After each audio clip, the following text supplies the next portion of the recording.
तो कल हम लोगों ने एक तो अनड्यू इन्फ्लुएंस वाला पार्ट खत्म कर लिया था। उसके बाद में हम लोग ने difference between coercion and undue influence देख लिया था। और उसके बाद में हम लोगों ने फ्रॉड का एक इंट्रोडक्टरी पार्ट भी कर लिया था, बट फ्रॉड वाला सेक्शन थोड़ा सा रिकॉर्ड होने से रह गया था, तो इसलिए एक थोड़ा सा रिवीजन आज वापस कर लेते हैं फ्रॉड का और फिर आगे बढ़ते हैं। Number one. नंबर टू, मुझे मैक्सिमम लोगों के, मैक्सिमम मींस 90% लोगों के रिटन नोट्स नहीं मिले हैं। ठीक है, तो आप खुद समझदार हो कि आप लोग कितना रिवाइज कर रहे हो, क्या नहीं कर रहे हो। Please have a look at that. तो चलिए, हम लोग ने सबसे पहले कोवर्जन और अंडर इन्फ्लुएंस कर लिया था। इसका जोड़ा बनता है इनके बीच में डिफरेंस। उसके बाद में आता है फ्रॉड एंड मिस रिप्रेजेंटेशन। तो इन दोनों को साथ में पढ़ना रहता है, इनके डिफरेंसेस। ठीक है, तो सर सेक्शन 17, 15, 16, 17, 18। ठीक है, तो सेक्शन 17 फ्रॉड में लगेगा क्या?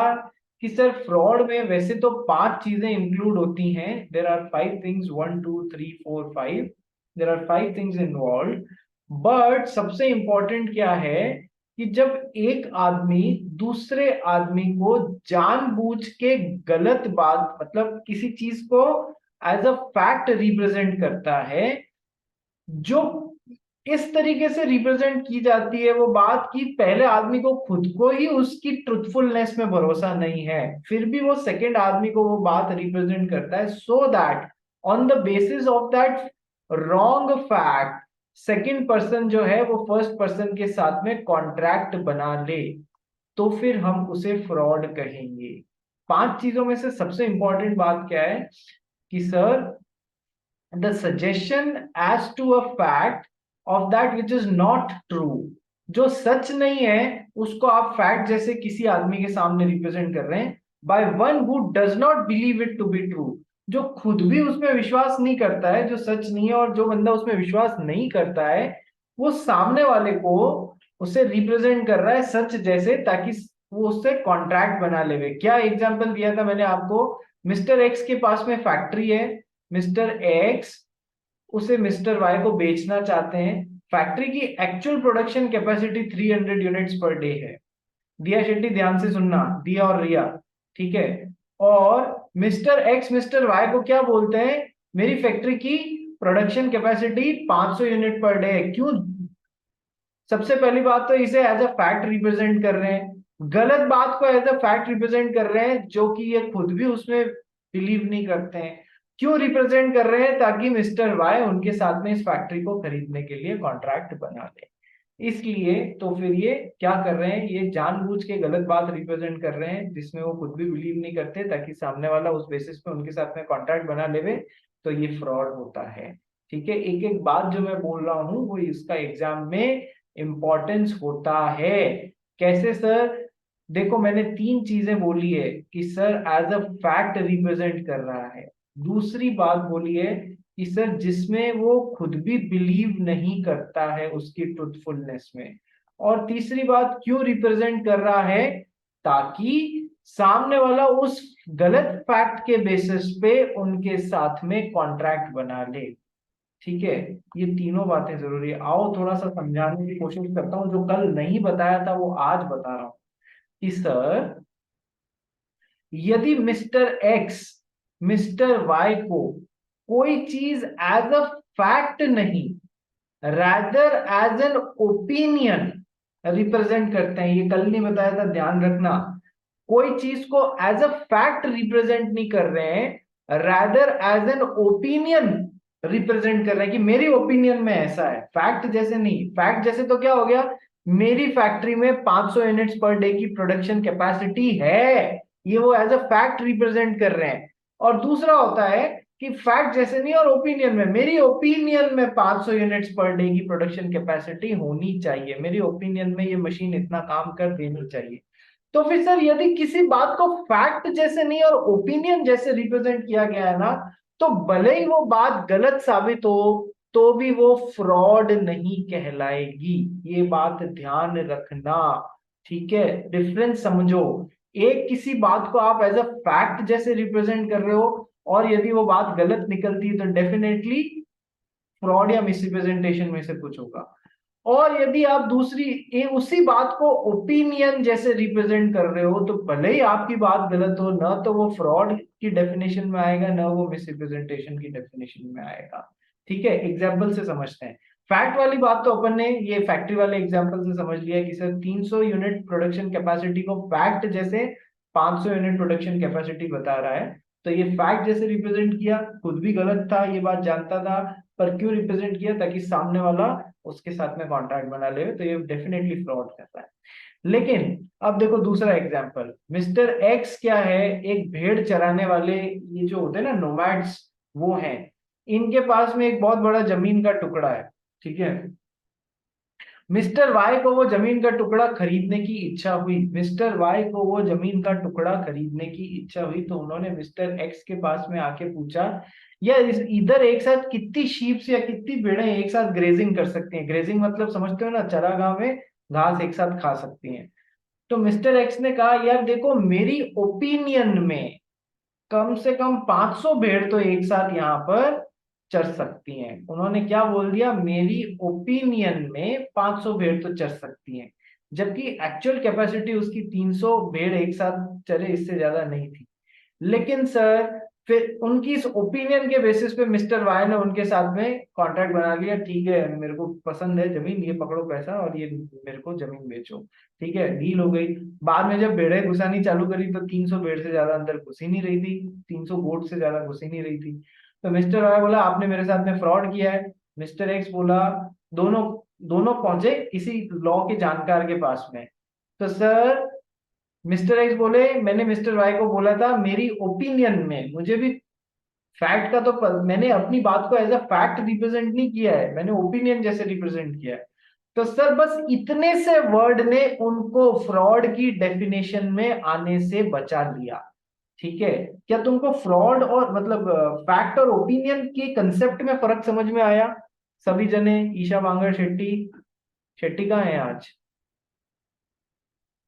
आज इधर ही हो सर। इधर ये समझ में आया रे तेरे को? हाँ। ठीक है, वीडियो ऑन करो रे।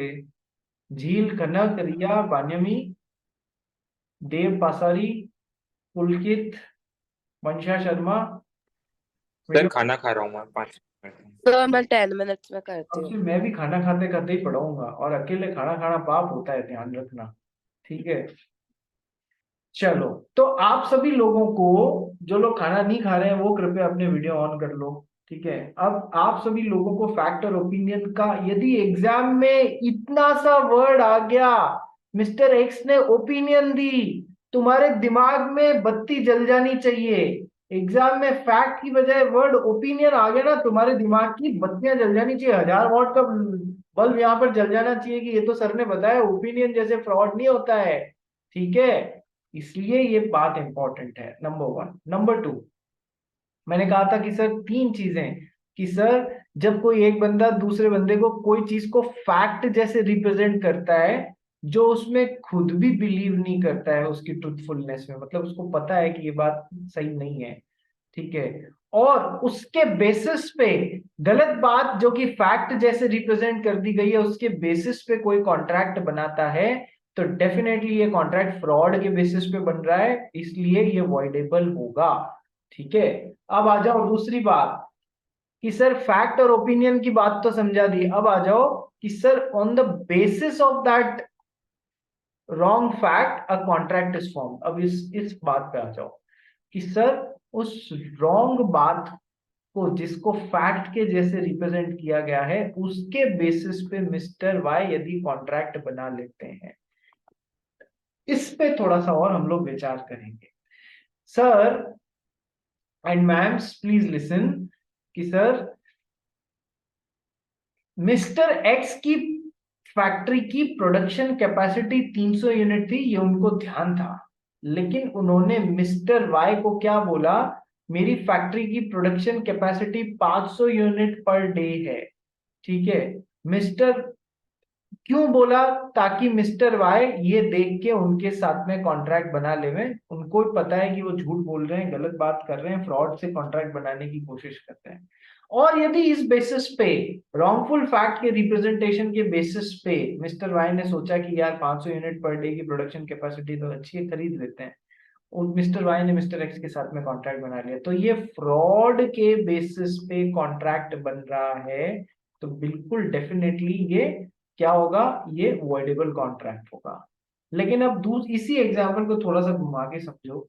मिस्टर एक्स की प्रोडक्शन कैपेसिटी थी फैक्ट्री की 300 यूनिट, ठीक है, उन्होंने लेकिन मिस्टर वाई को बोला 500 यूनिट पर डे है यार, ठीक है। मिस्टर वाई थोड़े से चतुर आदमी थे, इन्होंने क्या किया, थोड़ा फैक्ट्री में इधर उधर घूम के देखा और उन्होंने फैक्ट्री खरीदने के लिए हाँ बोल दी। क्यों बोली उन्होंने फैक्ट्री खरीदने के लिए हाँ, कि सर इस 500 यूनिट पर डे की प्रोडक्शन कैपेसिटी से उनको कोई लेना देना नहीं था। 500 यूनिट पर डे की प्रोडक्शन कैपेसिटी से उनको कोई लेना देना नहीं था।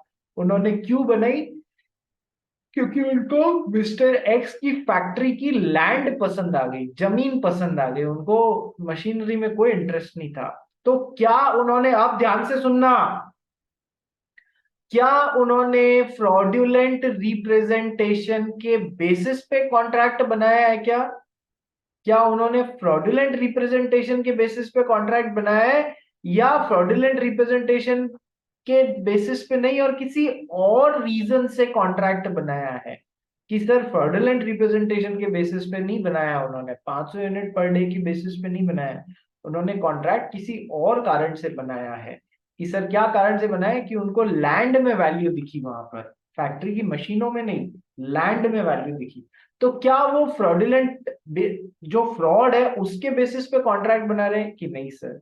तो जब वो फ्रॉडुलेंट रिप्रेजेंटेशन के बेसिस पे कॉन्ट्रैक्ट बना ही नहीं रहे हैं, किसी और कारण से बना रहे हैं, तो कोई फ्रॉड नहीं हुआ और कॉन्ट्रैक्ट वॉइडेबल नहीं होगा। क्या तुमको ये सेकंड एनालॉगी समझ में आई? बोलो हाँ या ना। क्या तुमको ये सेकंड एनालॉगी समझ में आई, कि यदि कोई बंदा फ्रॉडुलेंट रिप्रेजेंटेशन की बेसिस पे कॉन्ट्रैक्ट नहीं बना रहा है, कोई और कारण से कॉन्ट्रैक्ट बना रहा है, तो वो फ्रॉड पे तो रिलाई किया ही नहीं उसने। तो जब उसने फ्रॉड पे रिलाई किया ही नहीं, तो कोई फ्रॉड नहीं हुआ। जब फ्रॉड हुआ ही नहीं, तो फिर कॉन्ट्रैक्ट वर्डेबल नहीं होगा। ठीक है, हाँ भाई झील बोल, बोल बोल जल्दी बोल झील। हाँ सर। हाँ बोलो जी, क्या हुआ जी? सर बट हमें पता कैसे चलेगा इसने लैंड के बेसिस पे किया है और जो 500 यूनिट वाला है उस पे नहीं किया है? हमको कुछ पता करने की जरूरत नहीं है, क्वेश्चन में दिया हुआ होगा। यदि इस बेसिस पे क्वेश्चन डाला जाएगा ना कि उसने फ्रॉडुलेंट स्टेटमेंट के बेसिस पे नहीं, उसको तो जमीन पसंद आ गई थी, इसलिए उसने कॉन्ट्रैक्ट बेस बनाने को हाँ बोला, क्वेश्चन में ये हिंट दिया हुआ होगा। बात समझ गई?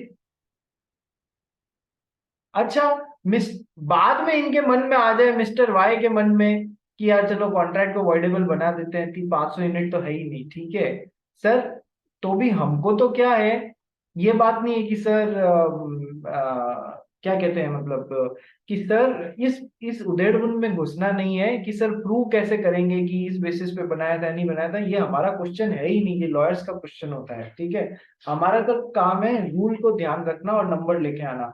तो अभी तूने जो क्वेश्चन पूछा ना कि सर कैसे, हमें कैसे पता पड़ेगा कि इस बेसिस पे बनाया है उस बेसिस पे, इतना हिंट आपको क्वेश्चन में खुद में दिया हुआ होगा। बात समझ में आ गई? ठीक है, चलो। तो सर तीन बातें इस, हाँ और कौन है भाई? शिरीन जॉन सर को। अगर बाय वो फैक्ट्री चेक करता है और उसको पता चलता है कि वो प्रोडक्शन कैपेसिटी के बारे में झूठ बोल रहा था, फिर भी वो यस कहता है, तो देखो ऐसा है, शिरीन जॉन बोल रही है कि सर उसने क्रॉस चेकिंग किया कि सही में 300 यूनिट नहीं और 500 यूनिट नहीं और 300 यूनिट की ही प्रोडक्शन कैपेसिटी है। उसके बावजूद यदि वो हाँ बोल रहा है, तो क्या उसने फ्रॉडुलेंट स्टेटमेंट के बेसिस पे कॉन्ट्रैक्ट बनाया? क्या उसने फ्रॉडुलेंट स्टेटमेंट के बेसिस पे कॉन्ट्रैक्ट बनाया? नहीं सर। ठीक है, तो क्या कॉन्ट्रैक्ट वर्डेबल होगा बाद में कि नहीं सर? बात समझे कि इसकी डिटेल में और बताऊंगा अभी, थोड़ा थोड़ा सा शांति रखो, साइलेंस, मतलब फ्रॉड जो है ना, ये बहुत बड़ा टॉपिक है, मैं इसको और डिटेल में अभी लेके चलूंगा। तूने जो क्वेश्चन पूछा है ना वो मेरे मन में पहले भी था, मैं और डिटेल में ले जाऊंगा अभी। ठीक है, किसी और को कोई प्रॉब्लम? कनक, कनक आजकल पढ़ाई वढ़ाई बंद कर दी है रे तूने? नहीं सर। अरे नहीं क्या यार, तेरे आते ही नहीं है, क्या नाम है, लिखे हुए वापस नोट्स। सर मैं भेजती हूँ। हाँ, अब नहीं, कहाँ चला गया रे? नहीं सर इतनी जोर से बोलता है कि सर को खुद को ही अपने ऊपर डाउट हो जाए, गलत सवाल तो नहीं पूछ लिया। ठीक है, पढ़ाई बंद मत करना। ठीक है चलो नेक्स्ट। तो सर इसमें से जो तीन समझने वाली बातें थी ना कि सर एक तो ओपिनियन जैसे मत रिप्रेजेंट, ओपिनियन वर्ड देखते ही लट्टू जला लेना, लट्टू मतलब बल्ब जल जाना चाहिए दिमाग का। फैक्ट जैसे रिप्रेजेंट करने पे होता है। दूसरी बात, वो खुद भी उसकी ट्रुथफुलनेस में बिलीव नहीं करता है। ठीक है, और तीसरी बात जो अभी आपको बताई कि सर यदि उस इस गलत फैक्ट के बेसिस पे सामने वाली पार्टी बिलीव करके और आपके साथ में कॉन्ट्रैक्ट बना रही है तो वो फ्रॉडुलेंट के बेसिस पे बना रही है तो कॉन्ट्रैक्ट वाइडेबल होगा। उस पे बिलीव ही नहीं किया और ऐसे ही बना लिया, ठीक है, कॉन्ट्रैक्ट किसी दूसरे कारण से आपके साथ में, तो फिर कोई फ्रॉड नहीं हुआ, इसलिए कॉन्ट्रैक्ट वर्डेबल नहीं होगा। अब थोड़ी सी एक बात समझो, कल हमने एक केस पढ़ा था, पीक वर्सेस गरने केस पढ़ा था। पीक वर्सेस गरने केस, उसमें क्या हो रहा था कि सर एक है ना वो क्या बोलते हैं, किसी कंपनी को अपना शेयर इशू करना होता है तो वो अपना प्रोस्पेक्टस इशू करती है। प्रोस्पेक्टस में यदि कोई गलत बात दी हुई है तो फिर क्या होगा, उस प्रोस्पेक्टस पढ़ के ही कोई करता है, ठीक है, तो प्रोस्पेक्टस में यदि गलत बात दी हुई है तो फिर क्या होगा सर? अपन ने कल एक पढ़ा था ना ये पीक वर्सेस गन्ने केस, कि सर कोई बात देनी चाहिए और किसी दूसरे ने वो बात ओमिट, मतलब कोई बात जो आपको करना चाहिए था वो आपने नहीं किया, या फिर किसी तरीके के ओमिशन को लॉ ने गलत मान लिया, तो सर वो फ्रॉडुलेंट होगा। तो उस बेसिस पे कॉन्ट्रैक्ट बन रहा है तो वो फ्रॉडुलेंट तरीके से बन रहा है तो कॉन्ट्रैक्ट वर्डेबल होगा। मतलब समझो एनी फ्रॉड की second variety, any such act or omission as to law specially declares to be fraudulent. जैसे कि प्रोस्पेक्टस में जो आप इनकम बता रहे हो तो सर आपको एक्सपेंडिचर भी तो बताने हैं या लाइबिलिटीज भी तो बतानी है, आपने केवल इनकम या एसेट्स बताई, लाइबिलिटीज बता ही नहीं रहे हो, पूरे तरीके से ओमिट कर दे रहे हो। तो सर आपने अधूरी पिक्चर दिखाई, इस वजह से सामने वाले के साथ में फ्रॉड हो रहा है। खुद कंपनीज एक्ट में पीक वर्सेस गरने केस के लिए क्या बोला हुआ है कि सर जो चीज बतानी चाहिए थी वो आप ओमिट कर रहे हो तो आप सामने वाले के साथ में, इसको कंपनीज एक्ट में फ्रॉडुलेंट डिक्लेयर किया गया है, फ्रॉडुलेंट बेसिस पे अपने शेयर्स में इन्वेस्ट करवा ले रहे हो। ठीक है, प्रोस्पेक्टस में पूरी जानकारी नहीं दी है या गलत जानकारी दी है तो सामने वाले के ऑप्शन पे कॉन्ट्रैक्ट वॉइडेबल होगा, फ्रॉड के बेसिस पे बन रहा है। Next, any other act fitted to deceive, कोई भी तरीके से आप धोखा देने की कोशिश कर रहे हो तो फिर वो फ्रॉड की डेफिनेशन में आ जाएगा। Next, a promise made without any intention of performing it. Sir अपन ने कल पढ़ा था ना कि consideration can be past consideration, consideration can be present consideration और consideration can be future consideration. ठीक है, यानी एक्स बोल रहा है मैं तेरे को कार आज ही दे देता हूँ, वाई बोल रहा है मैं तेरे को अगले महीने की 1 तारीख को 5 लाख रुपए दे दूंगा, अगले महीने की 1 तारीख को 5 लाख रुपए दे दूंगा। तो सर इसको तो प्रेजेंट में कंसिडरेशन मिल रहा है, इसको फ्यूचर में कंसिडरेशन मिल रहा है ना। कहां से डिसाइड होगा? कॉन्ट्रैक्ट बनाने के समय से कंपेयर करेंगे, अभी मिल रहा है तो प्रेजेंट, कॉन्ट्रैक्ट बनाने के बाद भविष्य में मिलेगा तो फ्यूचर, और कॉन्ट्रैक्ट बनाने से पहले ही मिल चुका है तो past consideration.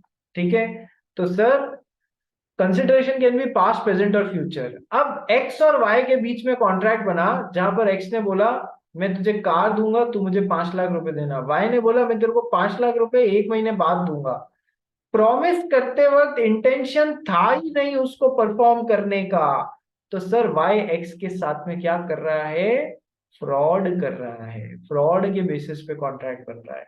A promise made without any intention of performing it is made on the basis of fraud। ठीक है, promise made without any intention of performing it। तो सर 4 तरीके पढ़ लिए अपन ने फ्रॉड के, 5 में से पहला जो सबसे डिटेल में पढ़ाया, दूसरा promise made without any intention of performing any other act fitted to deceive, कोई भी काम या कोई भी काम को करना चाहिए था वो आपने करना ओमिट कर दिया, जिसको लॉ ने स्पेशली फ्रॉडुलेंट डिक्लेयर किया हुआ। जैसे कंपनीज एक्ट में जब कोई कंपनी प्रोस्पेक्टस इशू करती है तो उसमें सारी जानकारी देनी होती है जो जो डिजायर्ड है। यदि आपने किसी चीज को छुपा लिया, ओमिट कर दिया, तो आप फ्रॉड कर रहे हैं। तो लॉ में किसी चीज को यदि ऑलरेडी करने को या नहीं करने को फ्रॉडुलेंट डिक्लेयर किया है तो उस बेसिस पे कॉन्ट्रैक्ट बन रहा है, तो वो भी फ्रॉड के बेसिस पे बन रहा है। और लास्ट पॉइंट है active concealment of a fact by one having knowledge or belief of the fact. Active concealment of a fact by one having knowledge or belief of the fact. इसमें मैंने क्या example दिया था कि sir हमारा पुलकित जो है वो बाइक खरीदने गया, पुलकित बाइक खरीदने गया स्पोर्ट्स बाइक, तो उस बाइक के फ्रंट पे क्या है, गाड़ी जब ट्रक में आती है ना, ट्रक से उतरती तो बहुत ध्यान से उतारते हैं, लेकिन इसकी गाड़ी के साथ में क्या हुआ, स्क्रैच लग गया। तो अब जो वेंडर था, मोटरसाइकिल वेंडर, उसने क्या किया, इसको पेंटिंग डेंटिंग करवा के और छुपा दिया। ठीक है, ऐसा छुपाया कि पुलकित को इंस्पेक्शन के टाइम पता ही नहीं पड़े। बाद में 2-4 बारिश में स्कूटर या मोटरसाइकिल भीगी तब पता पड़ा, रहे यार तो डेंट था, बुद्धू बना दिया हमको। तो सर यहाँ पर पुलकित ने जब इंस्पेक्शन किया तो वो धोखा खाया ना इस डेंटिंग पेंटिंग की वजह से। उसने धोखा खाया या नहीं खाया? जब धोखा खाया, वो क्यों खाया, क्योंकि ये डेंटिंग पेंटिंग की वजह से पता ही नहीं पड़ रहा था। ठीक है, तो सर क्या पॉइंट हो गया, पॉइंट हो गया एक्टिवली कंसील किया है, active concealment of a fact by one having knowledge और बिलीफ ऑफ द फैक्ट। जिसको पता था उसने छुपा दिया ताकि इंस्पेक्शन में पता नहीं पड़े। तो सर ये फ्रॉड के थ्रू बन रहा है। ठीक है, क्या ये पांचों पॉइंट्स अब आप लोगों को वापस क्लियर हो गए, समझ में आ गए? बोलो हाँ या ना। झील बोल क्या हुआ? Yes sir. Yes sir. झील क्या हुआ भाई, बोल। सर हम्म अभी अगर ये चीज जो उसने डेंट पेंटिंग लगाया वो अगर वो लॉ कोर्ट में लेके जाता है, उससे केस करता है, तो सामने वाला पार्टी ऐसे भी बोल सकता है कि मेरे एंड से सब कुछ किया था, क्या पता यूज करते वक्त तुमने किधर ठोका या कुछ है, तुम्हारे वजह से ये डेंट था। मुझे सुना ही नहीं दिया, वापस बोल, क्योंकि तू शायद माइक से दूर है या क्लियर नहीं आ रही है। वापस बोल एक बार। अभी आई आवाज? आवाज तो आती है पर कटती है बीच में, आई डोंट नो व्हाई। एक ही मिनट। हाँ हाँ सर बोल। अभी आई आवाज? हाँ अभी क्लियर आई, बोल।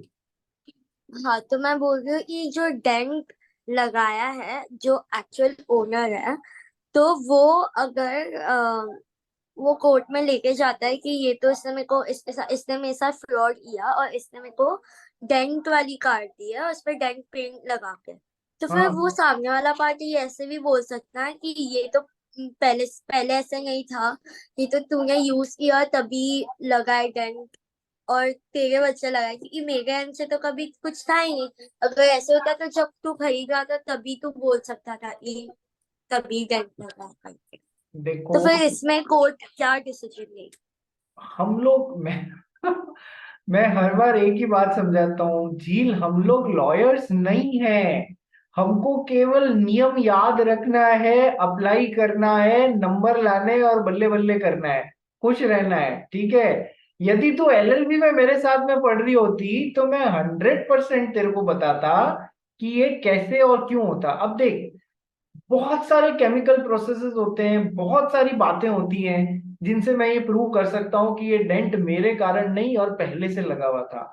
The amount of rusting as per science, कितना रस्ट था, मैं उससे प्रूव कर सकता हूं। ठीक है, यदि स्क्रैच, मान ले ये कार है, अब जैसी भी बनी इसको मान ला ये कार है, यदि मैंने कहीं भिड़ाई होती उस कार को, ठीक है, तो साइड से दीवार भिड़ती। ये डेंट तो उसके बोनट पे आया हुआ था। ठीक है, मैंने थोड़ी ना ये साइड, मैंने कहीं चलाते हुए भिड़ाई होती तो साइड पे लगता। ये तो गाड़ी को उतारते हुए आपने शोरूम में ले जाते हुए उस पर कोई सामान गिर गया, तो सर मैं थोड़ी ना यहाँ पर डेंट लगाऊंगा चलाते हुए। ठीक है, तो मेरे पास में 50 तरीके होंगे, सामने वाले के पास में भी निगेट करने के 50 तरीके होंगे। क्या हमको उसमें जाना चाहिए? Are we doing LLB? नहीं ना, इसीलिए मैं इस डिस्कशन को यहीं पर रोक दूंगा। ठीक है, अपने को केवल नंबर लेने हैं, मतलब रूल अप्लाई करना है। ये रूल है कि सर यदि एक्टिव कंसीलमेंट के थ्रू कॉन्ट्रैक्ट बना है, एक्टिव कंसीलमेंट के बेसिस पे, तो वो फ्रॉड के बेसिस पे बना है, इसलिए ये भी एक तरीके का फ्रॉड होता है, तो कॉन्ट्रैक्ट वॉइडेबल होगा। ठीक है, बस इतना रूल है, अपने को यही अप्लाई करना है। अब इसमें थोड़ी सी मेरे को आगे बातें और समझानी है आपको। कौन साइलेंस अमाउंट टू फ्रॉड, और फ्रॉड का टॉपिक काफी बड़ा है और क्वेश्चन आ जाते हैं इसमें से। चलो आगे पढ़ना चालू करते हैं। दिया शेट्टी, तेरे को समझ आया या नहीं आया? यस। ठीक है, चलो अब आगे पढ़ना चालू करते हैं जहां से कल छोड़ा था। Fraud is intentional misrepresentation. Intentional मतलब जानबूझ के किया गया मिसरिप्रेजेंटेशन, अनजाने में नहीं हुआ हुआ। ठीक है, और कंसीलमेंट ऑफ मटेरियल फैक्ट्स, मतलब इंपॉर्टेंट फैक्ट्स को छुपाया जा रहा है, कंसील किया जा रहा है कि सर 500 यूनिट नहीं 300 यूनिट ही है, या फिर सर प्रोस्पेक्टस में बताया ही नहीं कि लाइबिलिटीज में 2 लाइबिलिटीज और पड़ी हुई हैं, तो आपने छुपा लिया कोई इंपॉर्टेंट बात को। Fraud is either intentional misrepresentation और कंसीलमेंट ऑफ मटेरियल, यानी कि इंपॉर्टेंट फैक्ट्स, ओपिनियन नहीं है, फैक्ट्स, ध्यान रखना, of an agreement by a party or by his agent with an intention. ये बाय कोई भी पार्टी या उसका एजेंट कर रहा है, इससे इससे कोई विशेष मतलब नहीं है। क्या है इंटेंशन? गलत रिप्रेजेंटेशन करने का या कोई फैक्ट छुपाने का। इंटेंशन ये है कि सामने वाले को धोखा देते हुए, डिसीव करते हुए, धोखा देते हुए उसको इंड्यूस कर लें, हम मना लें कि हमारे साथ में तू एग्रीमेंट बना ले। ठीक है, तो इन 3 बातें वही हो गई कि सर फैक्ट जैसे किसी बात को रिप्रेजेंट किया, वो इंपॉर्टेंट फैक्ट को, या तो आपने फैक्ट जैसे रिप्रेजेंट किया, या फिर गलत बात रिप्रेजेंट किया, या फिर कुछ छुपा लिया।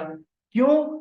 with an intention to deceive another party and make him to enter into a contract। ठीक है, तो वो 2-3 बातें जो मैंने आपको बताई थी वही वापस रिपीट हुई है।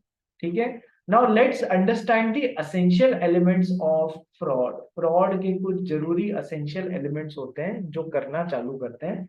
सबसे पहला, false representation. There must be concealment of material facts, या तो आप गलत बात रिप्रेजेंट कर रहे हो, या फिर इंपॉर्टेंट बातें जो है उनको आप छुपा रहे हो। ठीक है, ये हो गई पहली बात। फ्रॉड में कुछ ना कुछ गलत रिप्रेजेंटेशन होना चाहिए, जानबूझ के किया गया होना चाहिए। ठीक है, या फिर इंपॉर्टेंट बातों को छुपाना भी फॉल्स रिप्रेजेंटेशन ही होता है। नंबर 1। नंबर 2, शिरीन जॉन, इसको पढ़ना।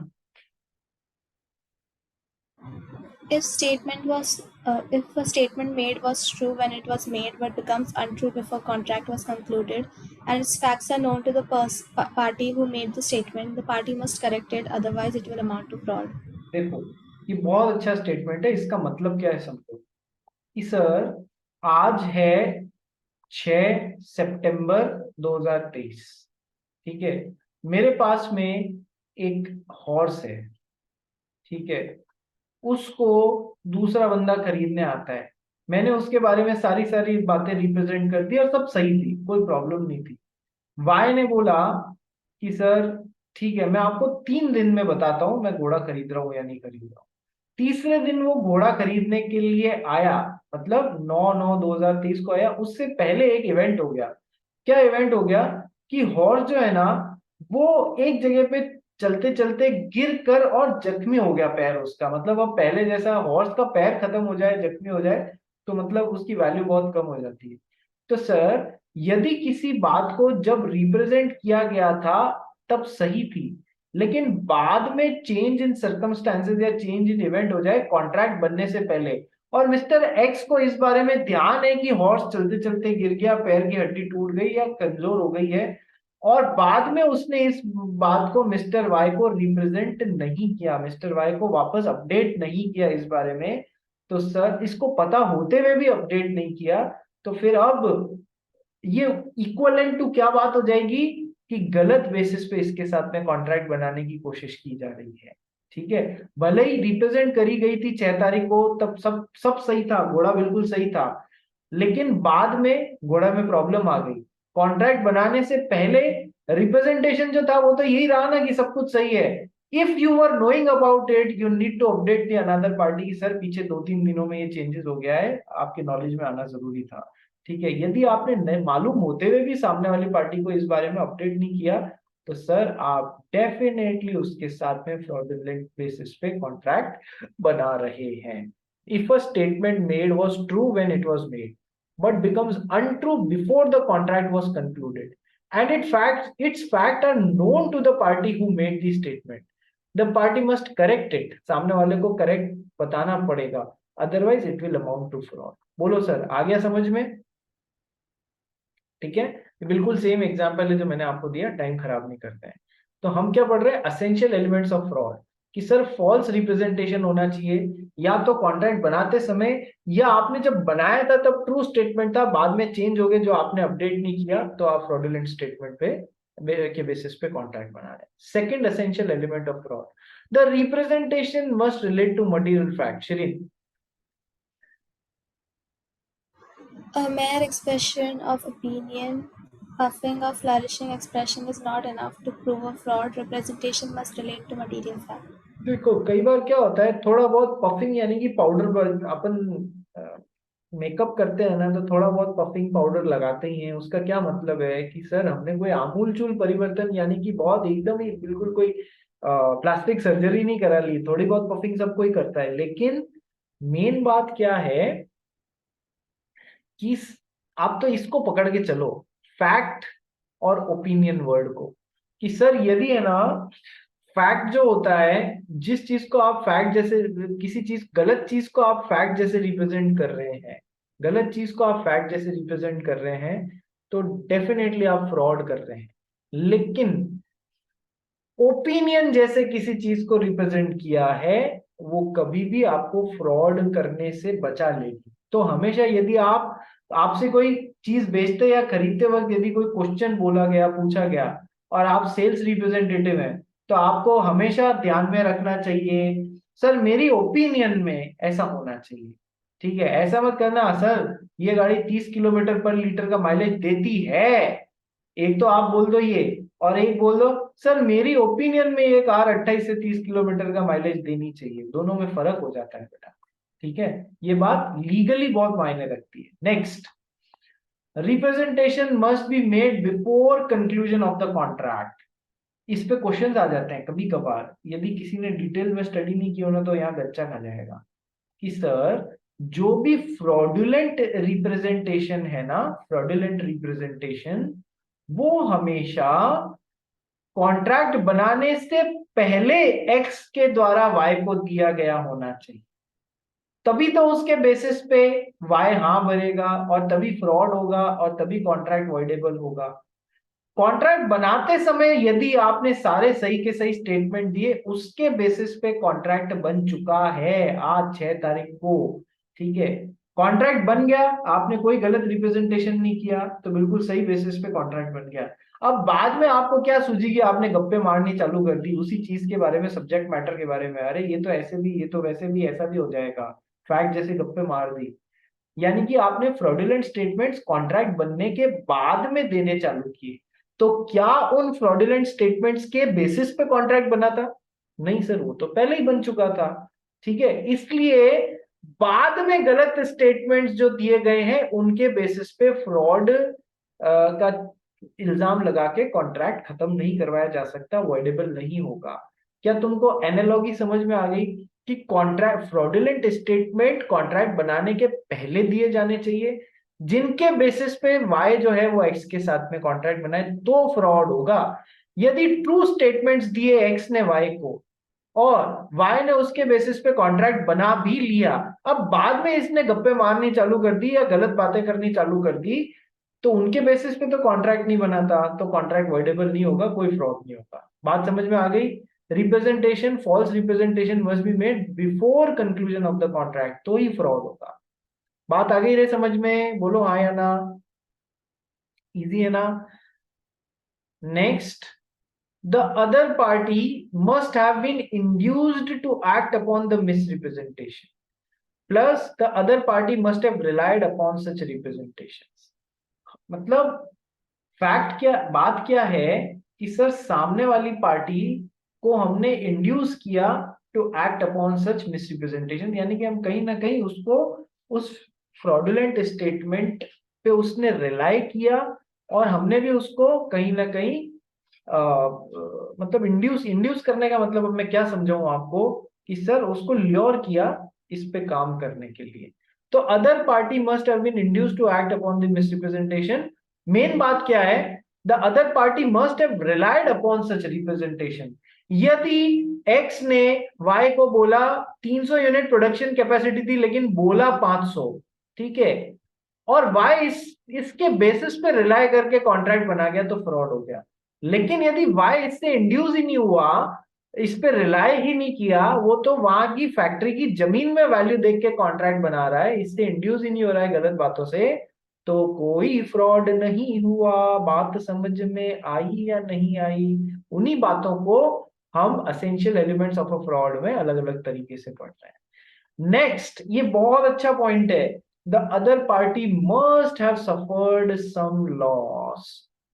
A fraud without damage or a damage without fraud is not a fraud in terms of Indian Contract Act 1872.